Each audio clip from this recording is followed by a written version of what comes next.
네, 안녕하세요. 서재 술래입니다. 룰루 밀러의 물고기는 존재하지 않는다라는 에세이집을 준비했습니다. 이것을 읽어드리기에는 책 내용이 너무 어렵고 그냥 간단하게 제 감상만 알려드리도록 하겠습니다. 룰루 밀러의 물고기는 존재하지 않는다라고 하는 논픽션 에세이는 한 몇 년 전에 되게 반향을 불러일으켰던 책이에요. 그래서 국내에서도 많이 읽혔고 세계적으로도 이런 내용이 하면서 충격을 주었던 책인데 요약해서 설명해 드리자면 룰루 밀러라고 하는 기자가 데이비드 스타 조던이라는 스탠포드 대학교의 초대 학장, 그 학자의 삶을 추적했어요. 이 학자의 삶을 추적하면서 이 학자가 어떻게 분류학이라고 하는 학문에 기여했으며 또 이 학자의 민낯은 무엇인가를 밝혀냈죠. 그래서 책을 안 읽은 분들이 있을 것 같지만 제 방송은 스포일러를 하기 때문에 일단 들으시고 관심이 생기신다면 빌려서 읽거나 사서 읽으시면 좋을 것 같습니다. 데이비드 스타 조던은 분류학자입니다. 어떤 알려지지 않는 생물을 찾아가지고 그 생물에 이름을 붙이고 그 생물이 있어야 할 종에다가 분류를 하는 사람이죠. 그래서 어렸을 때부터 이 사람은 수집하고 싶은 수집욕이 대단히 많았고요. 아주 열정적으로 미국에 있는 담수어들을 찾아서 이름을 붙이는 연구를 했습니다. 어느 정도였냐? 미국에 있는 어류 중에 5분의 1은 이 사람이 찾아가지고 이름을 붙였대요. 그럼 엄청나게 정열적으로 연구를 했던 학자이죠. 그렇다 보니까 40이 되었을 때 40살이면 젊은 나이죠. 젊은 나이에 스탠포드 초대 학장이 되었습니다. 세계적으로 유명한 석학이 되었죠. 그래서 이 사람의 끝없는 집념, 분류학을 위한 열정과 새로운 생물을 찾아내려는 그 노력에 대해서 이 책은 전반부에서 설명하고 있습니다. 어찌 보면 이 사람이 얼마나 위대하고 인간 승리와 같은 일을 하였는가 처음에 대단히 심도 있게 요약을 해서 보여줘요. 그런데 책을 읽다 보면 조금은 지루할 수 있습니다. 좀 지루할 수 있는데 그렇게 하늘 끝까지 이 사람을 치켜 세워놓고 점점 데이비드 스타 조던의 이면의 삶에 대해서 하나씩 하나씩 폭로하기 시작합니다. 사실 이 사람은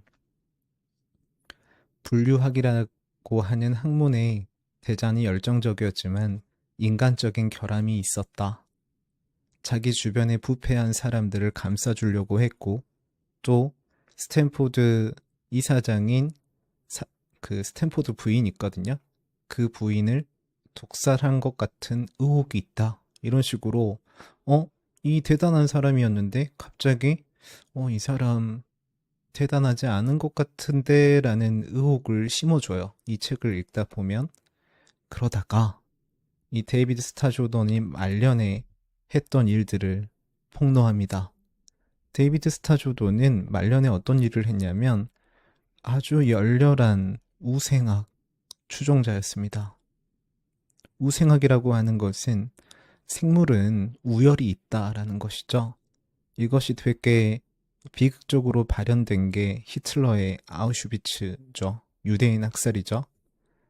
유대인 학살이나 혹은 지금까지도 전 세계적으로 아직 사라지지 않은 인종차별 같은 게 있죠.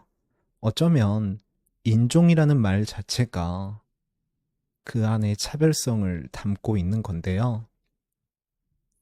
룰루 밀러가 이 데이비드 스타 조던의 우생학적인 활동, 미국 전역을 돌아다니면서 우생학에 대해서 했던 것들, 그리고 다운 증후군이나 혹은 뇌성마비 여성들의 불임 수술, 이 사람들은 애를 낳으면 안 된다는 것이죠.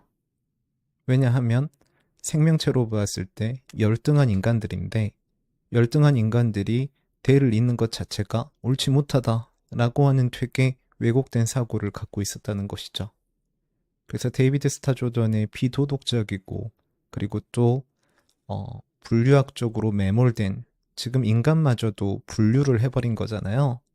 어떤 사람이 우월하고, 예를 들면 코카서스 인종이 우월하고 혹은 동남아 인종이 열등하다, 이런 식으로 급을 다 나눠 가지고 또 대를 이으면 안 되는 사람들의 불임 수술을 강제로 시키면서 이 사람이 인간을 인종으로 분류하고 순위를 매기게 되는 것이죠. 그런데 이러한 이 사람의 활동이 미국 전역에서 엄청나게 환영받았어요.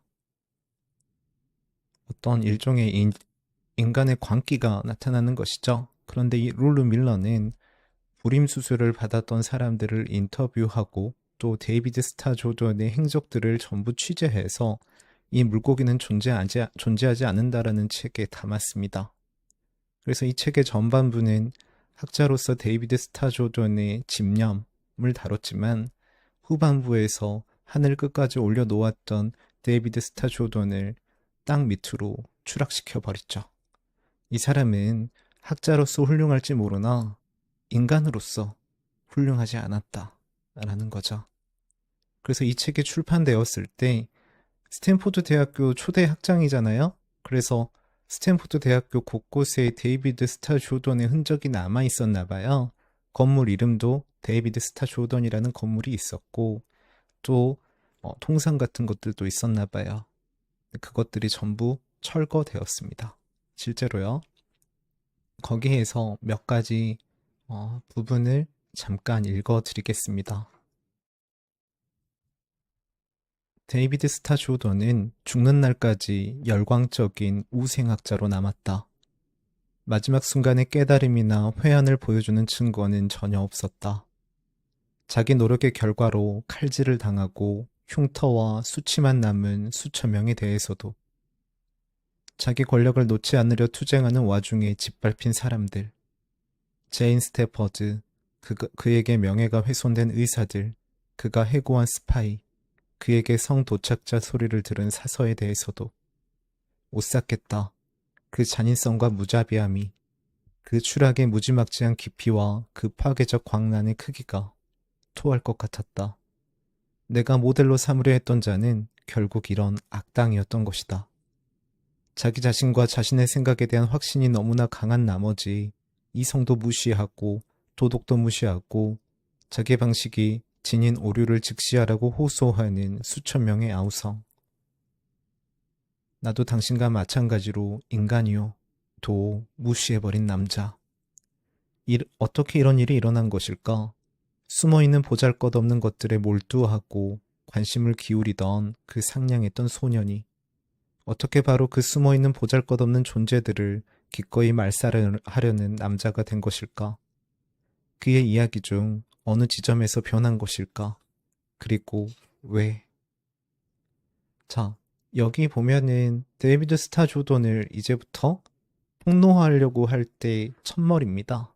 그래서 그 뒤로 어떤 식으로 이 사람이 활동했으며 어떤 식으로 사람들을 분류하고 또 추락시켰는지에 대해서 나와 있고요. 그 다음에는 이 책의 제목이 물고기는 존재하지 않는다잖아요. 물고기는 존재하지 않는다. 이게 무슨 말인가 싶었더니 이 책에 의하면 어류라고 하는 종은 분류학적으로 말이 안 된답니다. 그래서 어찌 보면은 데이비드 스타 조던이 평생을 몰두했던 어류 수집과 분류는 생물학적으로 옳지 않은 분류라는 거예요. 그렇기 때문에 어류라고 하는 것 자체가 허상이다 라는 말을 하고 있어요. 그래서 그거에 대해서 잠깐 읽어 드릴게요.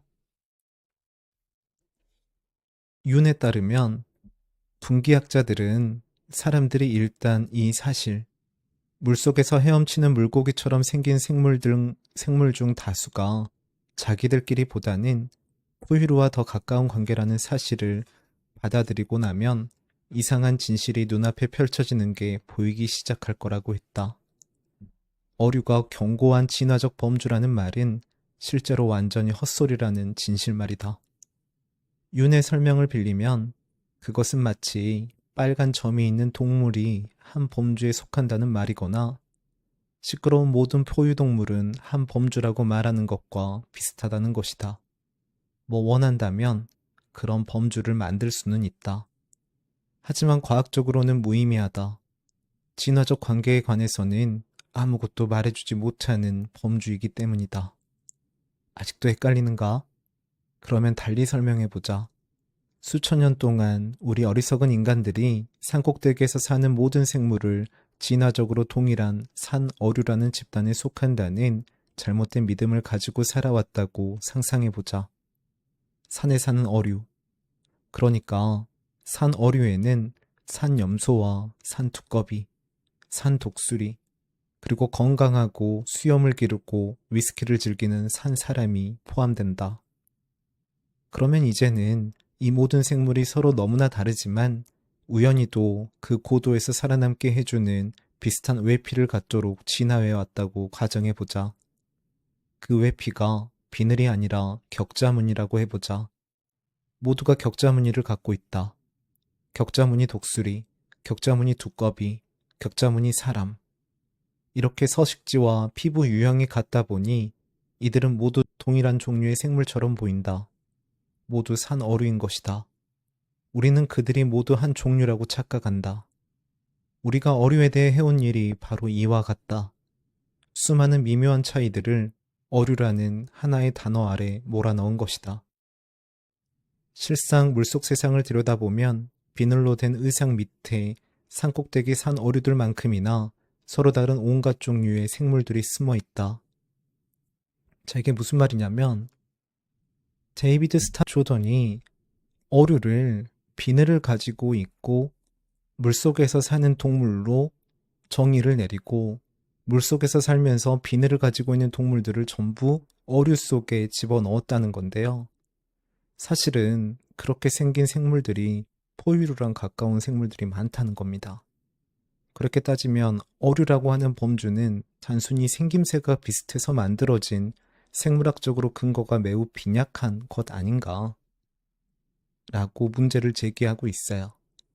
그래서 데이비드 스타 조던이 평생 동안 몰두했던 어류의 발견과 그리고 인간의 우생학은 모두 한 개인적인 인간의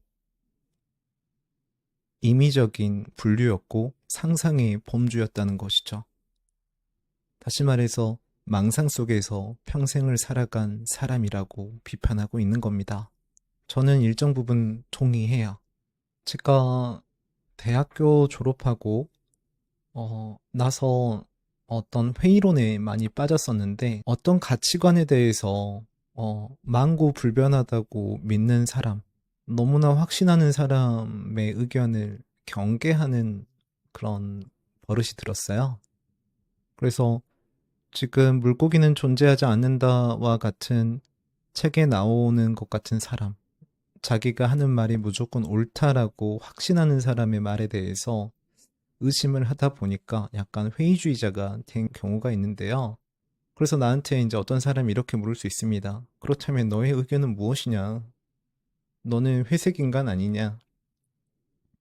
너는 이쪽이냐 저쪽이냐? 이렇게 물어보실 수 있는데 물론 양비로는 좋지 않죠. 모두 비판하는 건 어찌 보면은 무책임한 가치관일 수 있는데 그것보다는 어느 한쪽을 너무나 강력하게 확신함으로써 우리 인류의 역사에서 해피엔딩이 있었던 적이 저는 별로 없었다고 생각해요. 차라리 양비론자로서 무책임하다고 비판을 받는 게 수백만의 사람이 죽는 것보다 낫지 않은가? 라는 생각이 들기도 하고, 그리고 저는 저의 의견이 있습니다. 없진 않아요. 가끔은 물어보고 싶어요. 어떻게 그렇게 확신하는지. 지금 데이비드 스타 조던은 죽을 때까지 확신을 했어요.